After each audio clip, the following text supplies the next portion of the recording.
by a person employed by a law enforcement agency that solely relates to the enforcement of administrative departmental rules that do not involve interactions with members of the public, is not a public concern, and otherwise is not connected to the person's investigative enforcement training, supervision, or reporting responsibilities. So this was an amendment that we were okay with, and that's what the Senate passed out.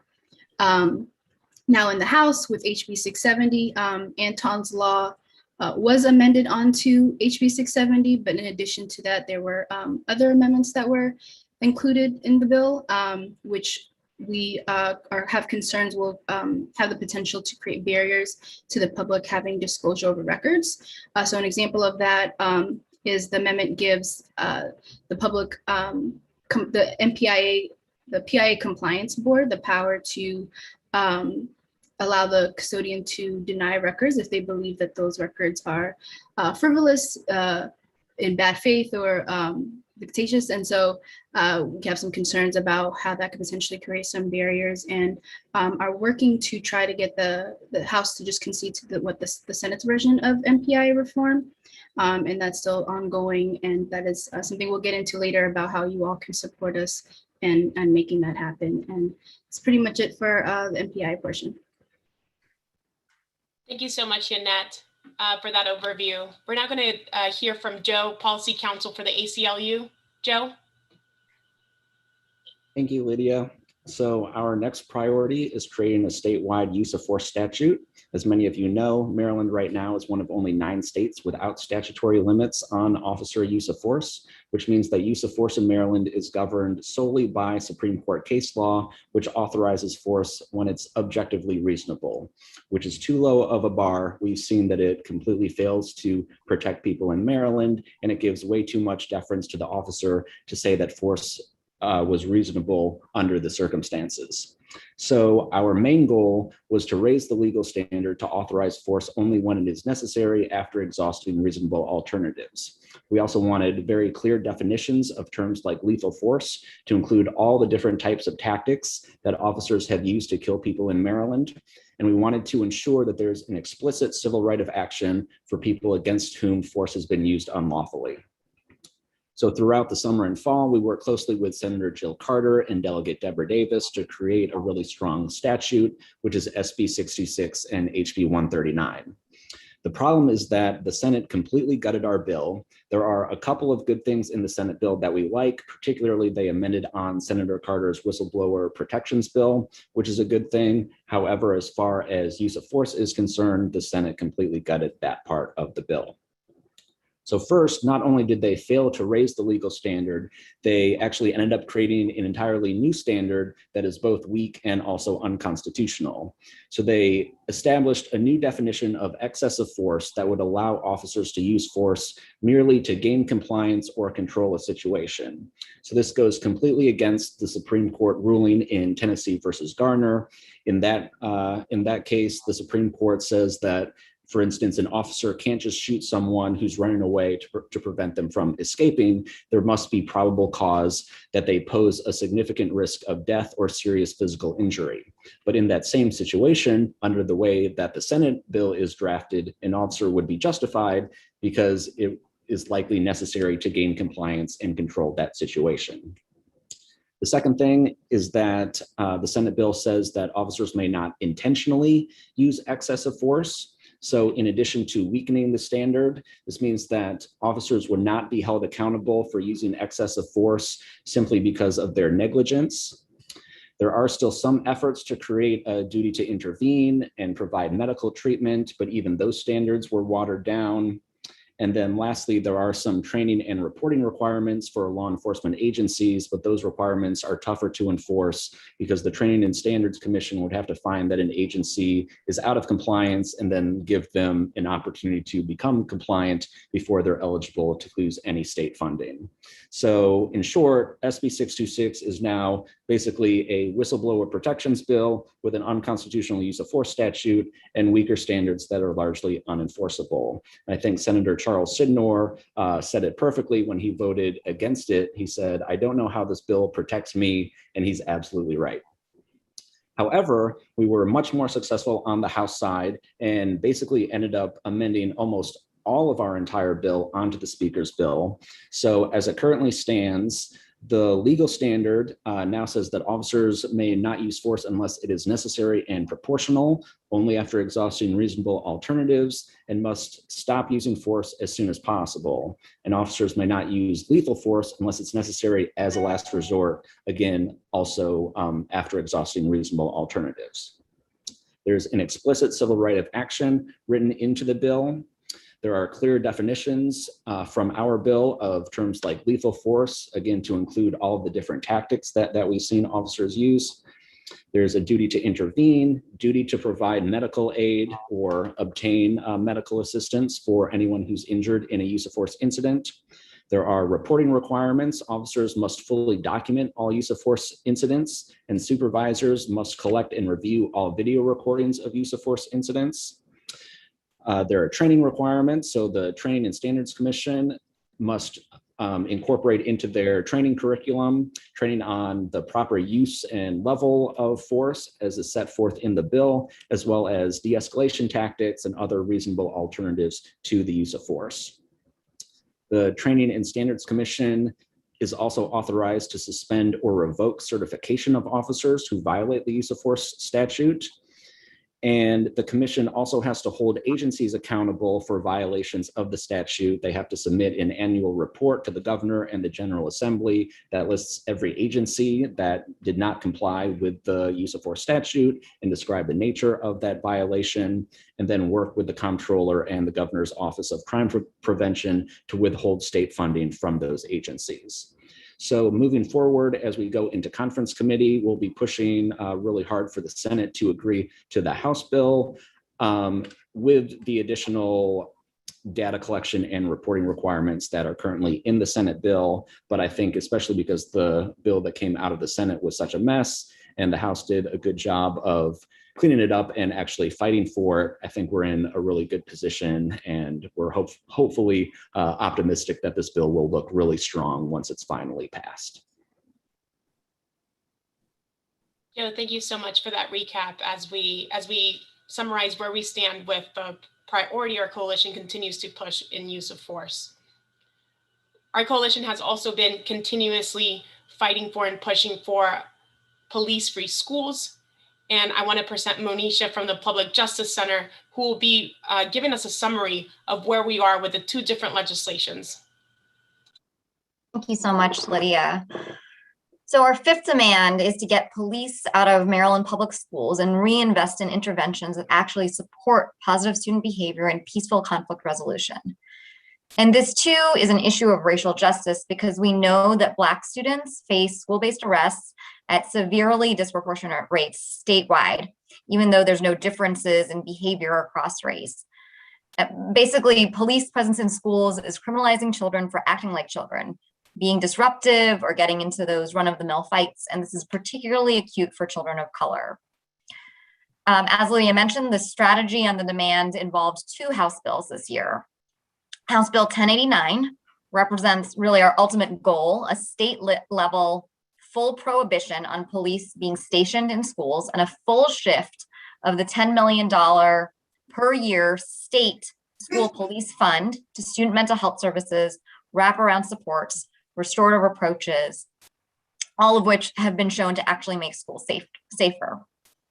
And then there's House Bill 496, which focuses just on that second piece, the funding shift. Complete removal of police is our ultimate goal, and we've made that clear in all our messaging across the board. But both our sponsors and the coalition felt that given that this is the first year for both of these bills, if we could at least accomplish the redirection of state funds, that would be a very valuable stepping stone for moving the ball forward and supporting local county level police-free schools movements that are underway already. So we're still at the committee stage in Ways and Means on both bills. We had a great couple of hearings with students, parents, educators from really around the states testifying in support. Very little opposition, particularly on 496. We've talked to a number of committee members, on both Ways and Means and EHE, where the bills would go in the Senate, who have been supportive of one or both pieces of legislation. However, Ways and Means leadership has said that the bill they're planning to move is a third bill, House Bill 522. Now, House Bill 522 simply states that SROs, or school police officers, should not be involved in student discipline. We understand where the proposal is coming from. It grows out of a recommendation issued by the Maryland Commission on the School to Prison Pipeline some years ago. And the sponsor is the Vice Chair of Ways and Means, Delegate Alonzo Washington, and we know he has been a champion on issues of restorative justice. The problem is that all the largest school districts, and at least half of all districts overall, already have adopted a prohibition on SRO involvement in discipline as set forth in 522. And actually many more districts likely have this very same prohibition. We just can't confirm that because they don't make their SRO policies or MOUs available online. And yet, despite that language in place in most of the districts across our state, the existence, or rather, we continue to see problems with over-policing of children, arrest in circumstances that really should not be handled in that manner, and so on. And it's actually not that surprising because legally there isn't a clear line between what's a discipline issue versus what's a criminal law matter. Again, those fights, those disruptive behaviors can all be characterized as crimes if you're a law enforcement officer whose job is to view conduct through the lens of the criminal code. We do believe that House Bill 522 is going to get a committee vote soon. And we have been told that this is sort of the vehicle through which the committee is inclined to move school policing this year. So we're really pushing to at least get 496, the funding shift, amended into that bill. And we're talking about, again, a full redirection of the state SRO fund towards student mental health services, wraparound supports, and restorative approaches. State dollars shouldn't be going towards school police, given that they've been shown not to be an effective safety tool or and do clearly cause harm, as I described before. And we also want to be really clear that it's not enough for the fund to be made optional. We have heard some talk that the committee may be looking at a proposal to allow districts to choose whether they want to draw down those state funds for school policing or for the types of student supports and services that we think are critical. And the concern there is that this really doesn't move the ball on the issue.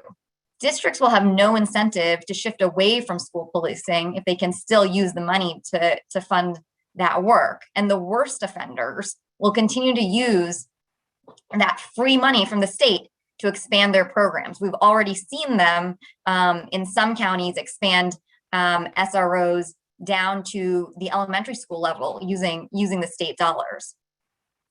So at this point, our call to action is really to push lawmakers to enact 496 by way of full incorporation into 522. And as we're doing this, we're making absolutely clear that police-free schools is the ultimate goal, and we're continuing to push and advocate on that.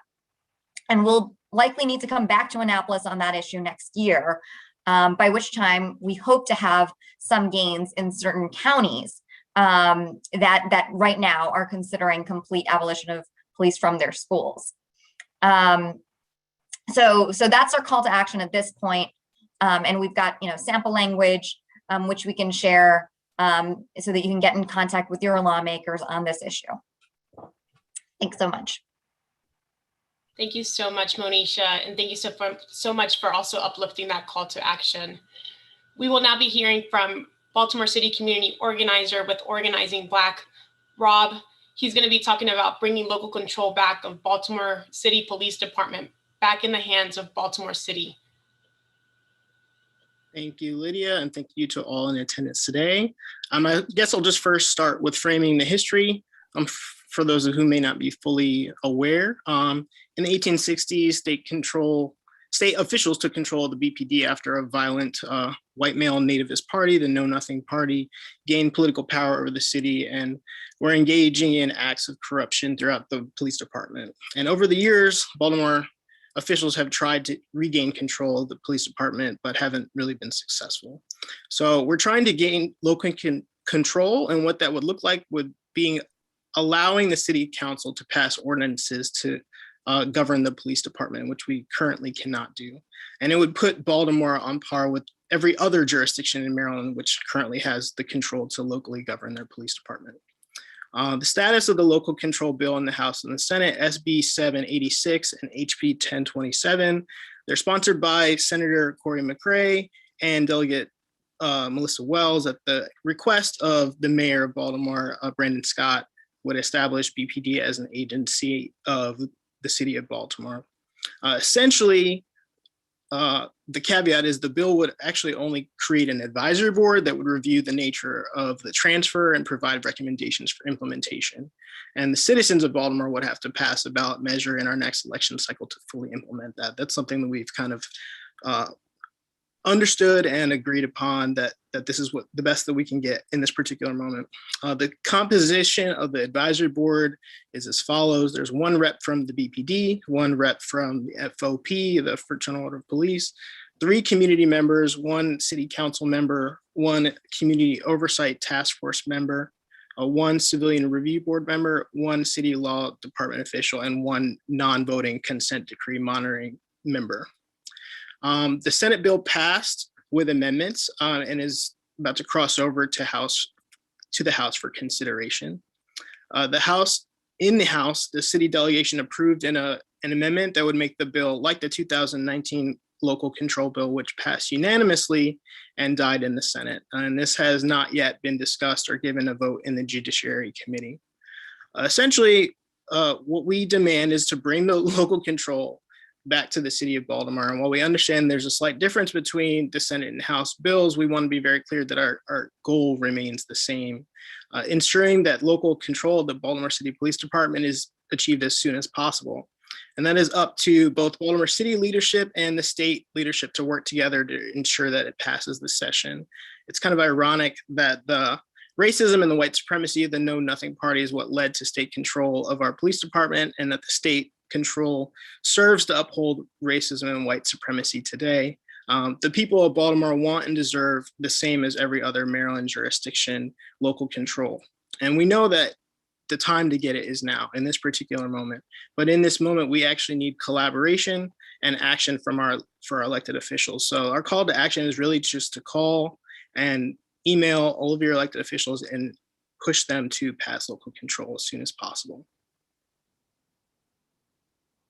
Thank you so much, Rob, for that update. And thank you so much for everybody at home who has been sending the questions through the chat. We are now at the question and answer portion of the community town hall. So if you haven't yet put any of the questions in the chat box, please feel free to do so. We will be now starting that portion. We are going to turn it over to Yannette, who's going to lead us in that question and answer segment of our town hall. Thanks, Lydia. So the first question of the evening is for you, Davon. Friendly delegates repeatedly argue that allowing local jurisdictions to create civilian oversight bodies, risk oversight bodies, and conservative jurisdictions that would be stacked with conservatives and dilute police oversight and discipline. How can we respond most effectively to this argument? So that's a very good question. And it's something that I think, those of us in this coalition that have been working on the LEOPR replacement language thought long and hard about.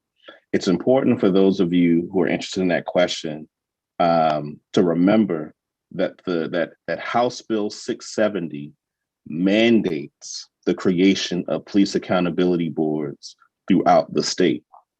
So this problem that has been flagged by some of our friendly delegates, it's important for them to recognize that this is a problem that the speaker's bill does not solve.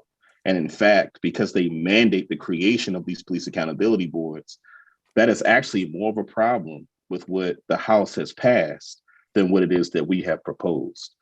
This coalition had proposed in the original language of Senate Bill 627 that jurisdictions should be allowed to, by ordinance, develop these entities that would create these community oversight bodies, not requiring it.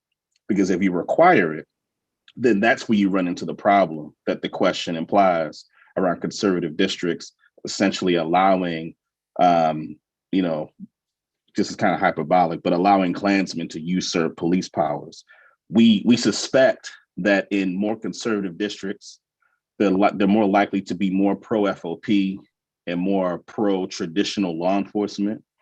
So we don't think it'd be likely that they would want to step on the toes of a police chief that they're likely to be supportive of. And so we think you don't mandate it, because if you mandate it, you run into that problem. But again, I just want to emphasize, because this is something that I think is, I don't know if it's intentionally being misunderstood by those in leadership and communicating to friends of ours, but it's important that people are clear that what the House bill doesn't circumvent that problem. All of the charging committees that are selected by agencies in those jurisdictions are going to be selected from those same conservative jurisdictions. So neither proposal completely avoids this problem. We just think our proposal is the best way to address it. Thank you. We have one other question for you, and that is, who selects the individuals who end up on the oversight board? So in what the coalition had put forward initially in 627, that would be developed by an ordinance. So a local council would have to establish an ordinance that would determine all of that. Those are the kinds of things that I think each jurisdiction, depending on its population, depending on its needs, depending on the different mechanisms of government that exist in those jurisdictions. Baltimore City has a board of estimates. That might not be the case in Carroll County. So there are different entities that have different jurisdictions that have different governance structures. So the idea is that a local ordinance would allow the community and the local government to come to an agreement as to what that looks like. That's also the process that the House in House Bill 670 adopted, where the composition of the police accountability boards that they mandate are selected by a local ordinance. Thank you. And this next question goes for Monisha. The question is, if we get rid of school police officers, what can be done in the absence when police are needed? Yeah, that's a great question. So it's important to recognize that neither of our bills is looking to prohibit schools from doing what essentially anyone else can do when there is an emergency. They can still call the police to come respond to an emergency event. They can also even proactively sort of plan with local police departments for adequate law enforcement coverage. So, say before the school year starts, have an officer do a walkthrough before, classes are filled and students are there, so they can get to know the campus, know their points of contact, respond, so they can continue to coordinate in that way, and again, call in an emergency. So the difference is we know from districts that have actually taken that approach of getting their officers out of the classroom and relying on emergency calls only. We know that when we actually make that shift, we see arrests decline for normal childhood behaviors because you don't have an officer witnessing them as they happen. You don't have a teacher who's too stressed to deal with the issue, just taking the easy way out by calling the officer down the hall to respond to the disruptive kid, because that officer isn't there. And we're being more selective and careful in calling only in a true emergency. And the other thing I'd highlight is, well, let me add two more things. The bill also would not prohibit the use of security guards. That's, in a lot of districts right now, we've got both police officers and security guards. We are really, in many ways, you hear kids talk about why it feels more like a carceral setting than an educational setting, because we've got layers upon layers of security. Taking out the police would not prohibit the retention of unarmed security guards that do not have arresting powers, if that's what a district wants to do. But the other piece is that what our bills look to do is really invest in those types of preventative, proactive supports that prevent, eliminate the need to rely so heavily on police response, right? So we know from extensive research that one reason kids act out, may respond in aggressive manners, is because they've suffered trauma. But when we actually implement trauma-informed practices in a comprehensive way, when we actually have mental health services on site and on campus readily available to those kids that need them, they're no longer responding with that fight or flight response to a trigger, and they're resolving and they're regulating their emotions and resolving conflicts in more peaceful ways. So it doesn't even get to the point where police involvement is needed. Same goes for practices like restorative approaches that strengthen relationships within the building, and just the provision of wraparound supports. All these preventative measures reduce the need to use punitive and police-based responses, overall, and that's really ultimately what's going to make all our kids safer. Thank you, Monisha. And so this next question goes to either Davon or Joe, or both of you can answer. For the bills that were watered down, mostly Leoborn use of force, is it better that they don't pass at all, or is there a plan to build on these bills next session and hope for incremental change? You want to start, Joe, and I'll go after you. It's Joe there. Sure. So for the use of force bill, again, it was completely watered down on the Senate side, but the bill as amended onto the speaker's bill on the House side is looking really, really strong. So that's the one that we're going to be supporting moving forward. For the LEOBR replacement language, that's actually a really good question. And I don't even know that the coalition has discussed as a coalition a possibility of not wanting either of them to pass. So I think that's a tactical consideration to make.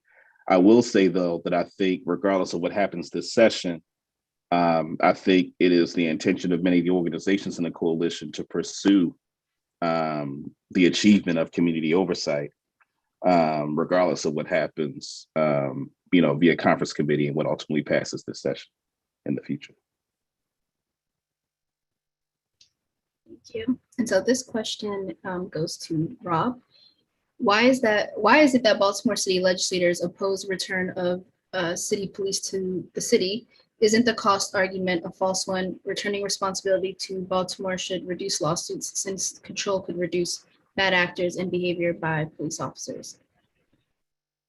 Our friends at the ACLU have told us a number of times that it is a false argument, but it's an argument that for some reason just keeps coming back to us. I don't know that it would necessarily immediately reduce the number of lawsuits that we would have, because a lot of other policy changes need to happen to actually get that, to change their practices and the way they police our communities. So it's not just one thing that needs to happen, it's multiple steps, right? Thank you. And so one other question for you is for local control is, what would you say to people who argue that they agree that the state agree with the state keeping control of the Baltimore City Police Department because Baltimore City can't manage anything? I'd say that's just a racist argument that Black people can't manage our own business. And yeah, there's nothing really else to say to that. This next question is for you, Davon. Community Police Advisory Boards, HB 670 requires counties to have a PAB that reflects the county's diversity, and the coalition does not specify. So why is the coalition's proposal better?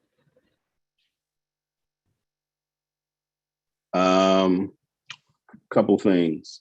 One, if the issue is to avoid conservative folks usurping power to impose harsher discipline, what is in House Bill 670 mandates the creation of these bodies.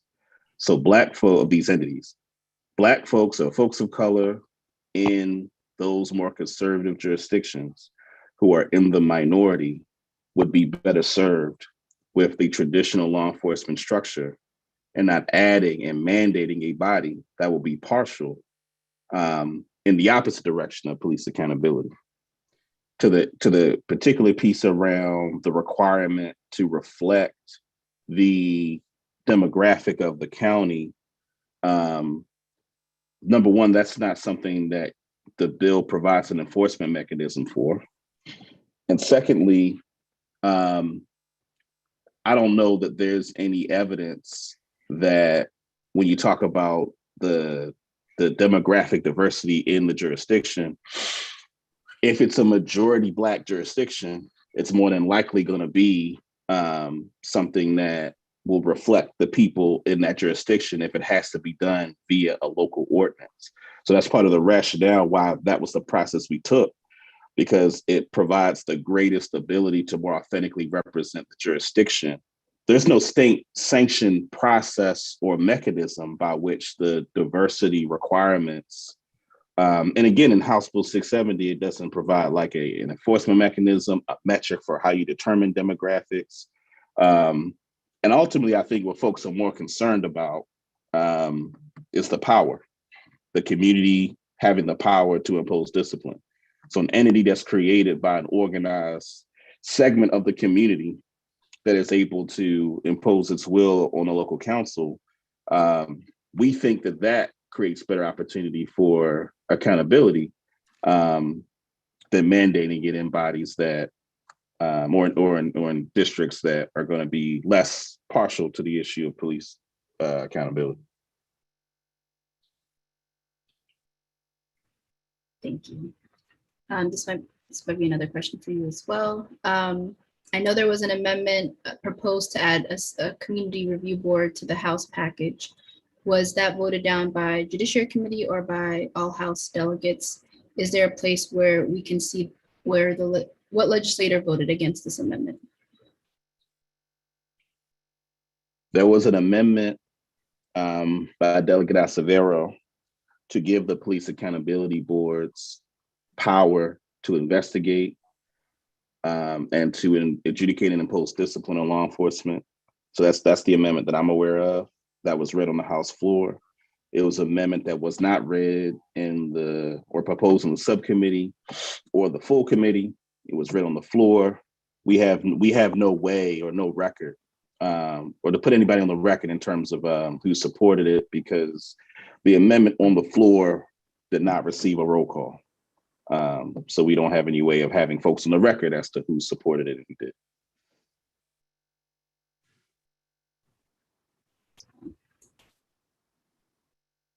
This question is for you, Monisha. Would security guards be necessary if social workers were in schools?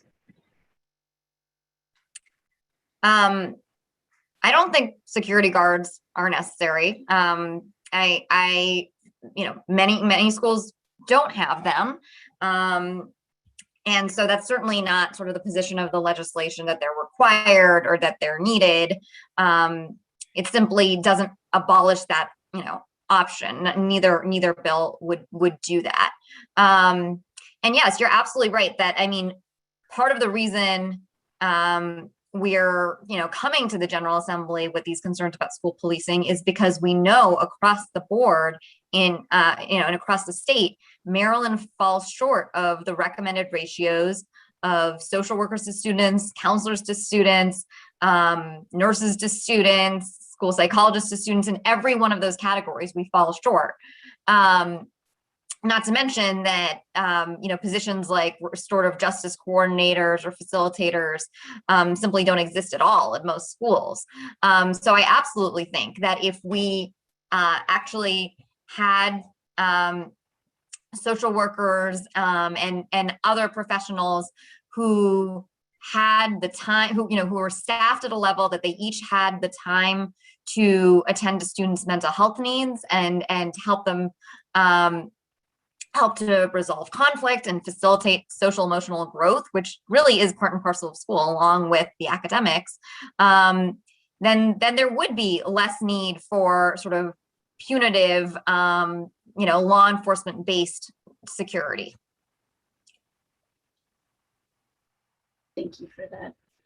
So this next question that we have is, what will local review boards allow us to do again? I'll give Davon a break and answer this question. So under HB 670, those police accountability boards that are mandated in each jurisdiction would be responsible for appointing a civilian to the trial board, receiving and reviewing complaints of police misconduct by members of the public, and a quarterly review of the charging decisions made by the Administrative Charging Committee. And this next question is directed to you, Davon, is, or anyone on the panel who would like to answer this question. Can you talk a little bit about the forces of resistance in Maryland that historically prevented meaningful police reform in the past? Democrats, Republicans, FOP, et cetera. So the Law Enforcement Officer Bill of Rights, it's important for people to know. It emerged, so I mentioned in the overview that I gave, that there were urban rebellions around the United States during the 60s, many of which were the result of police killings of Black people. And so what was happening, a few things were happening simultaneously. You had the call for community oversight bodies. And even though it's hard to find, you got to go into the archives to really find it, there is sufficient documentation of advocacy of community oversight bodies with the kinds of powers that we've described that we want out of the bills in this General Assembly. There's ample evidence of that. And police unions actually were vehemently against that.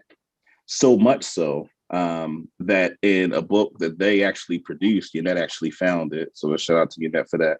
There's a book that the FOP actually published where they talk about they were able to increase their membership as a result of a campaign against the establishment of community oversight bodies. What happened simultaneously is that the LEOBR, there was actually an attempt to do it first on a federal level by a Maryland congressman. His name is escaping me now, but a Maryland Republican congressman attempted to do it on a federal level in 1971. It failed.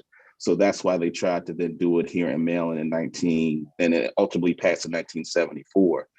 Lastly on this, though, it's important to also remember that the LEOBR emerges around the time when there are public disclosures of the counterintelligence program, which collaborated with local law enforcement in undermining, engaging in political assassinations, and other kinds of brutality and harm to liberation movements, which included the Black Freedom Movement, the New Left, the anti-war movement.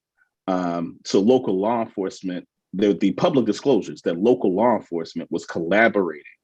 And so I don't think it's a coincidence that these things happen, at the same time. And it's my opinion to the question in terms of politically the resistance to this.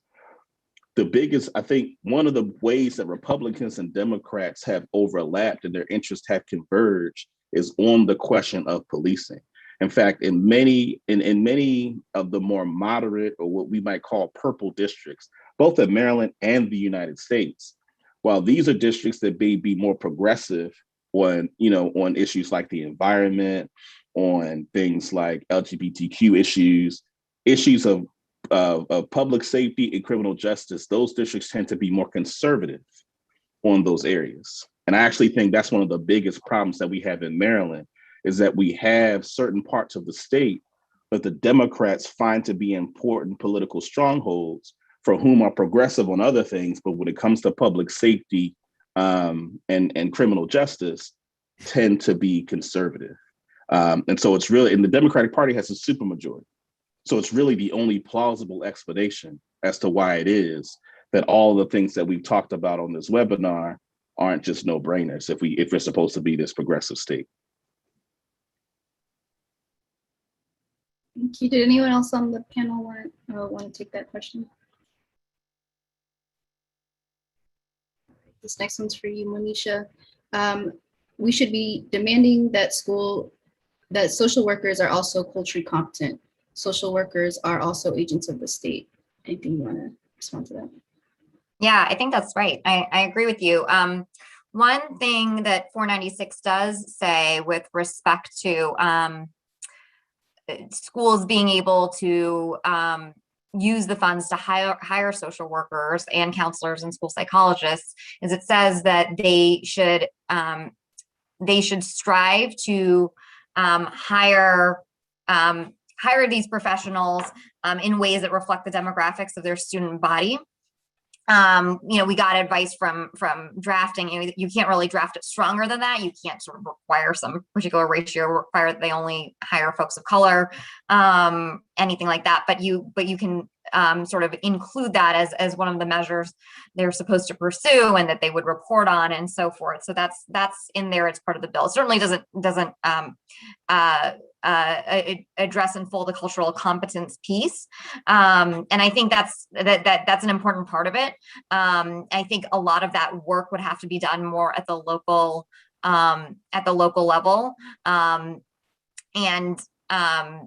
I think that with the reporting that's required by the bill on sort of how their student mental health services are really being done, that should be sort of part of the focus. Tanisha, this next question is also for you. With the redirection of $10 million, what is the expected ratio for social workers, nurses, et cetera, compared to the current ratios? I will try to pull up some data on this. I can't give you the ratios because I don't have the data that I would need from every school district in order to be able to do that. But what I can do is tell you that based on MSD data on the average salaries of these different professionals, if we were to redirect the $10 million state fund, that could get us, that could get us 106 or over 106 new school psychologists, or 112 new school social workers, or 126 new student counselors, or some combination of those in smaller amounts, based on the salary data that we have. And to be clear, this is across the state, so it's definitely not a panacea by any means.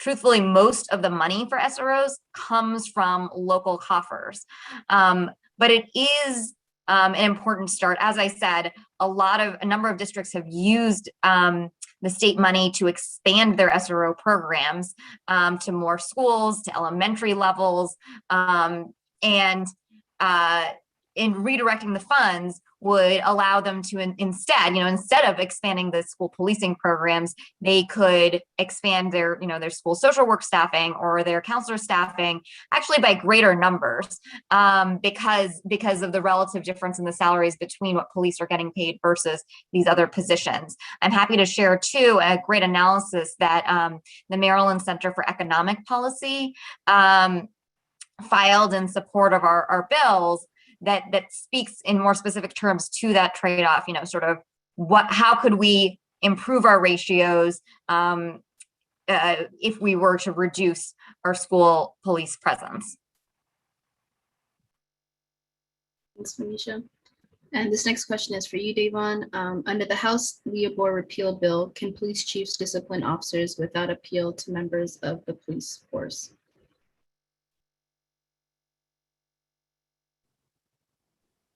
If I understand the question correctly, the police chief, so the way the trial board system works, I'm assuming that's what the question is referring to. Police chief hands down discipline, the officer can decide not to accept discipline. And that trial board, as I understand it, that trial board decision is binding, right? So they would be able to override the police chief's determination of discipline, which mirrors the current system. I think the proponents of House Bill 670 would describe the difference in that it wouldn't just be the composition would be different, be a civilian, administrative law judge, and a police officer of equal rank. Kicking it back to you, Monisha, the question is, would it be prudent to mandate a restorative justice requirement in schools in lieu of school police? So, so there's actually existing law that says that school districts are supposed to have restorative approaches as sort of part of their student discipline plan. So there's somewhat of a requirement there already. I will say that it's a fairly modest one, but I can direct you to the statutory site, and it's something that folks should definitely use to advocate at the local level with their school boards and say, okay, hey, so where is your restorative approaches policy? And how are you ensuring that student discipline is rehabilitative rather than purely punitive? Because that's also in that sort of same provision. So, that's just to let you know about what's already there. In terms of mandating restorative justice or mandating a lot of the other strategies and interventions we really know work, like trauma-informed practices and so forth. I think it's a great idea. I think there's no legislation that's being put forward this year, and I think it would be tough to really get a mandate like that at the state level. But I think there was a bill a couple of years ago to create a restorative approaches state fund. And in some ways it's similar to what we're talking about today with redirecting the SRO fund. But all that's to say that in addition to imposing requirements, the state really can support districts that are already trying to expand restorative approaches by putting in some state money into those efforts. Baltimore City got a whole bunch of grant funding to dramatically expand restorative justice in its schools over the last few years, and saw a 44% decline in suspension. So that's just sort of one example of the kind of impact it can have.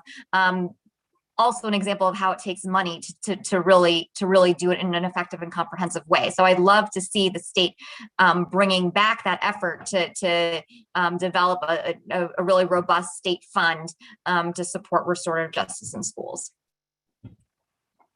Thank you, Monisha. This next question is for you, Davon. Is that Dem perception regarding the purple districts based on any actual data, or an assumption by white Dems that other white Dems are inherently pro-police? Is there any polling that substantiates that regressive inclination? So I would say that I think there is some evidence of that. It would probably require an entirely different platform to go through, like polls that elected officials have done or candidates for office have done in particular jurisdictions. I would say that the most, so that's one piece. I would say that a part of the place where the assumption lies is in some of the kind of internal inside baseball conversation that you'll hear about leadership wanting to protect Democrats in purple districts. And so, an advocacy that I've done, I'm sure others, who are in the kind of criminal justice arena have done, in talking to leadership, have encountered because I know I have encountered one of the considerations, which is we want to make sure that our Democrats in our purple districts are protected. So while, like I said, I think there's a variety of polling that candidates for office have done that, we could break down and pull together and do a whole thing on that. Where it's certainly clear that leadership believes that as well. And it's in part why there's resistance to many of the reforms and other kinds of criminal justice reforms that folks have put forward. Thank you. And so this question is for everybody on the panel, and it's police who commit intentional misconduct and cover-ups are often promoted to head internal affairs. Do you agree this should be unlawful?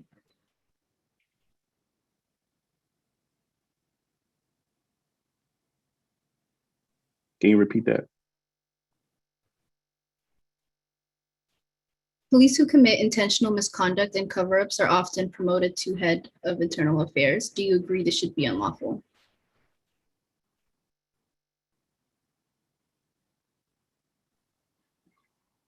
Yeah, I think most people would say, yeah, that should be unlawful. I think the difficulty is how legislatively, I don't know that there's a legislative solution to that, except for greater levels of transparency, where that's something that the public can pressure police chiefs and other higher level officials not to do. Yeah, piggybacking off of Davon, it's like, if we don't even have access to the police records, how can we expose that? And so all these different bills and efforts that folks are talking about are necessary to get to the bottom of that. It's not just one or local control or LOBR. We need all of them to really be able to flex that out. Thank you. I know we still have a couple of questions still coming in, but a repeated question that we've seen is folks asking, how can activists take action at this time? And specifically asking about opportunities to impact legislators as police reform package bills go to conference. I'll let folks on the panel go and then I'll go.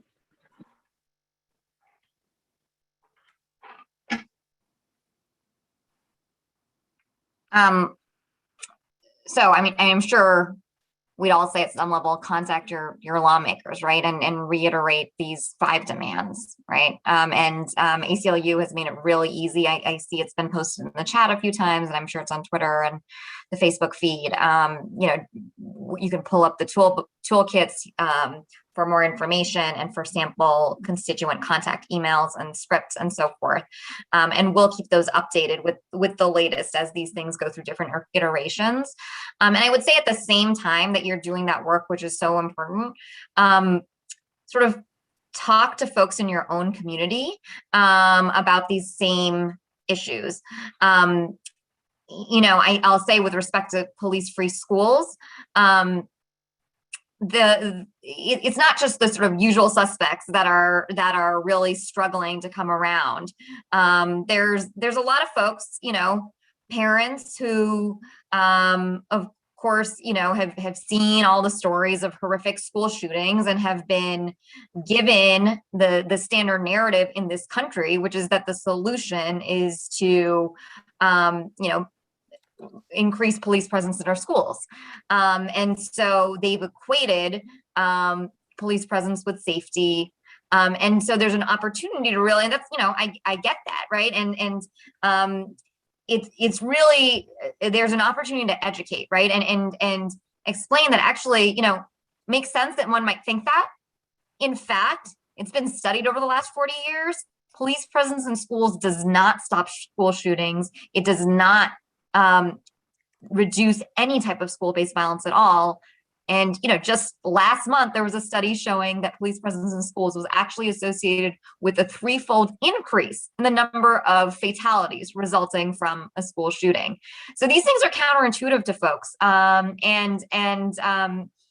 So part of the work, in addition to contacting your lawmakers, frequently and loudly and often, is to educate your neighbors and your friends, and not necessarily assume that everyone's in the same place on these issues, and really and try to engage with them about why they think the things they do, and is that reflective of sort of how things really are.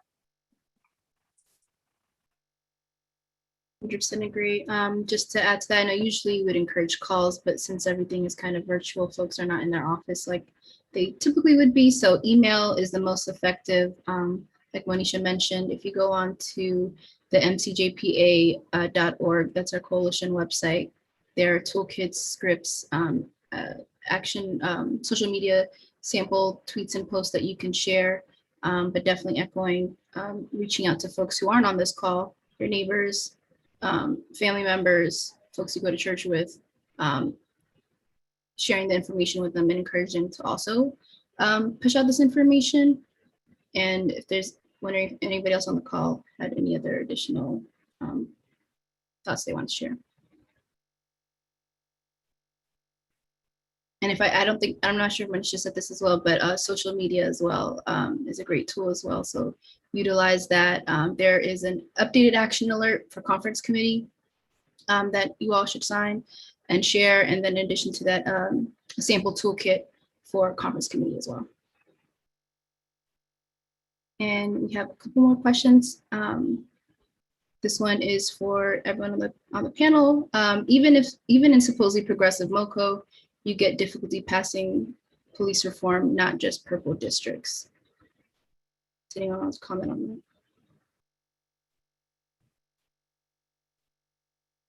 I would definitely just second Davon's assertion that both Democrats and Republicans are in on this idea of safety being backed by and enforced through law enforcement, right? And they're also essentially doubling down on capitalism, which is the foundation of the police school to prison pipeline and the mass incarceration project in general, right? So police exist to protect our elite and to protect property and profit. So, I mean, ultimately there's an economic base undergirding all of this. And that's why it crosses over both parties. Two things to say quickly to that. One is that to the question. One is, or the statement. One is that that the conversation around purple districts is an explanation around what leadership says to justify its conservatism on these issues. That's different from whether or not electorally it's true, right? So it may not actually be true that taking a more progressive stance will result in penalties electorally in those purple districts, but it's the rationale that leadership uses in order to kind of order its steps in terms of what it prioritizes, what it puts forward. And then the second thing I'll say is that I think regardless of party, this is to what Rob said, regardless of our party, I think generally this society is conservative on issues of criminal justice and public safety, because these are the issues that in some respects animate a lot of the anti-Black antagonisms that all of us are socialized, like the stigmas of inherent criminality and the inherent pathology of Black people is ubiquitous. It's a part of every aspect of civil society. And so public safety and criminal justice is the place where those things are most triggered. And I think this is where we get where there is social science to justify the policies we support. This is where we get the kind of irrationality in terms of the stated opposition to these positions that, again, usually aren't based in social science, but are usually based on the racialized imagination that folks have projected onto Black people that become a part of the resistance we get, even from so-called progressives. Thank you. Next question. There is a tendency when lawmakers pass an inadequate bill for them to declare victory, and then it becomes more difficult to make further progress in subsequent years than if the flawed bill had never passed at all, because the general public may not fully understand the details. How do we address this when looking at the versions of Leopold repeal that are currently on the table?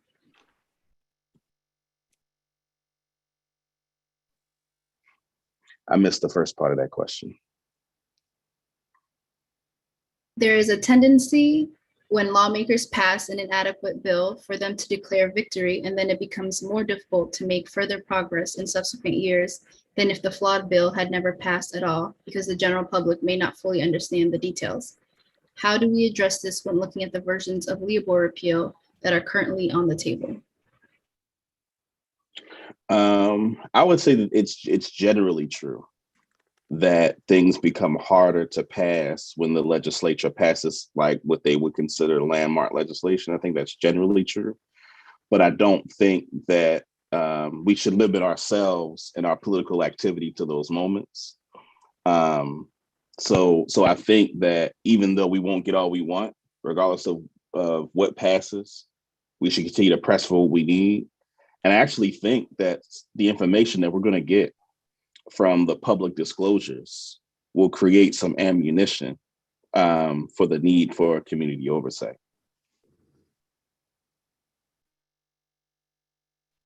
Thank you. This next question is, another of Delegate Acevedo's amendments was rejected without roll call, which would have added a mechanism requiring police agencies to screen out white nationals from their ranks. I'm sorry, for the wrong question. What do you see as the likelihood that more community control of police discipline can be achieved in conference committee?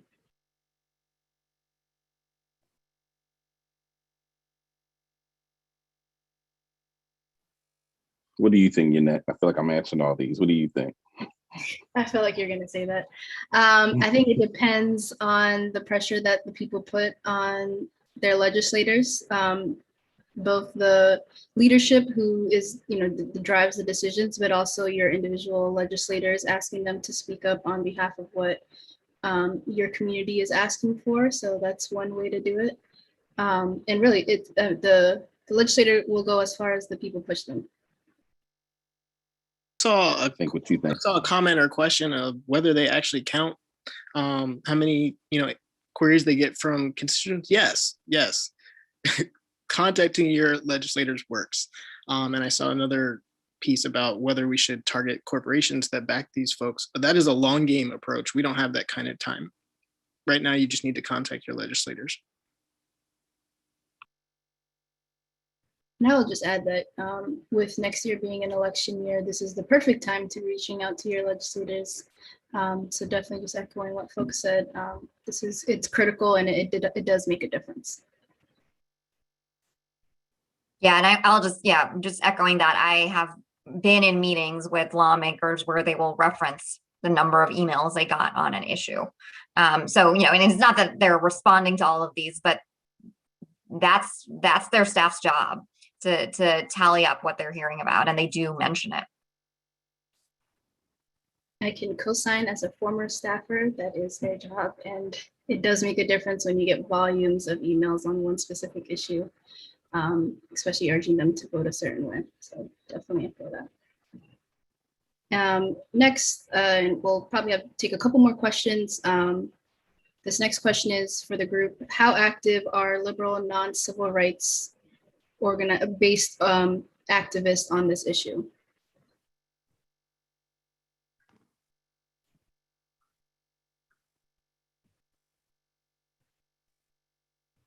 Sorry, can you repeat the question? How active are the liberal, non-civil rights based activists on this issue?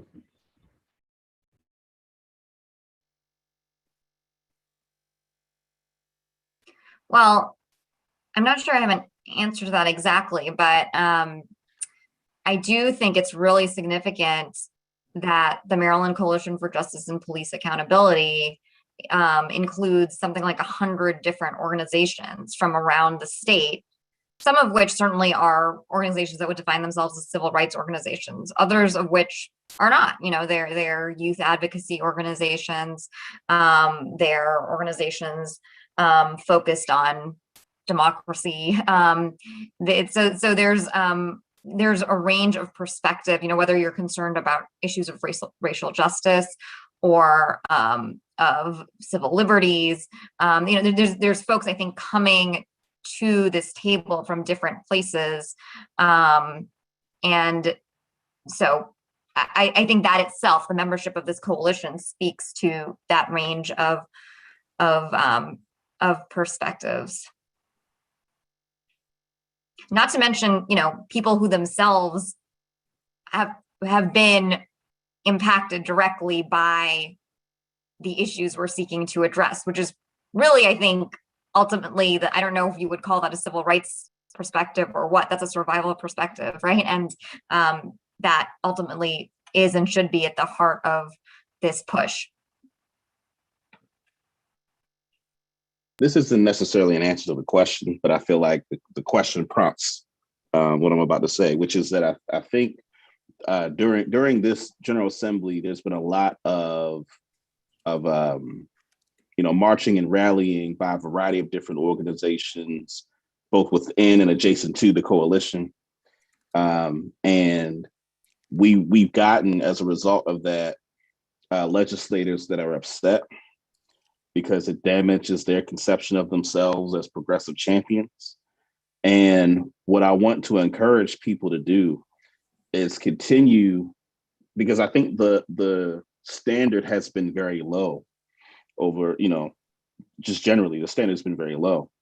And so I want us, as folks are engaging elected officials, that will try to tell you why they are true progressive champions, that we continue to hold the bar really high and we continue to put pressure on them.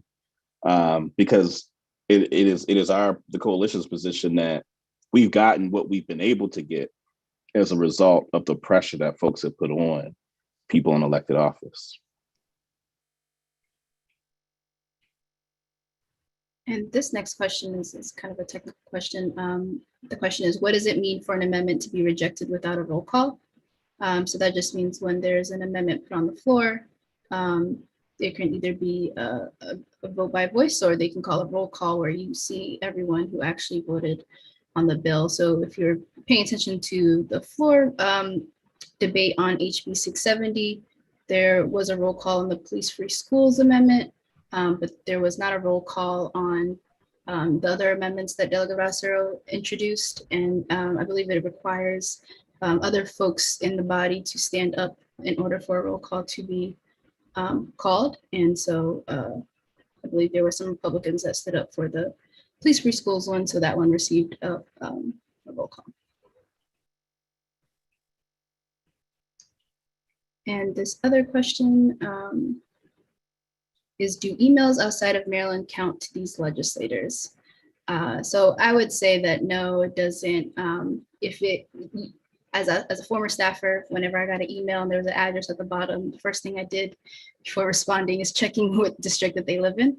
If they lived outside of my legislator's district, I forwarded it to the appropriate legislator, but it means a lot more when they know that you live in their district and are following closely what and how they vote during the legislative session on specific issues.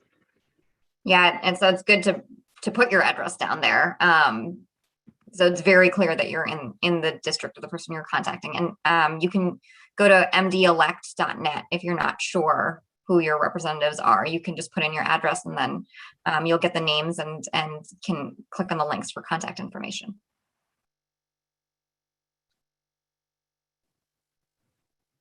So that brings us to the conclusion of our town hall. For those of you who are interested in joining the coalition and have not joined the coalition, there will be a link dropped in the chat for you to fill out a form. And for folks who just want to either just be on the listserv and get the updates that we send out frequently, or want to play a more active role in organizing folks in your community and districts, encourage you to reach out and join the coalition. In addition to that, there's the action alert that's been dropped in the chat, and a social media toolkit that I'm dropping in just a second.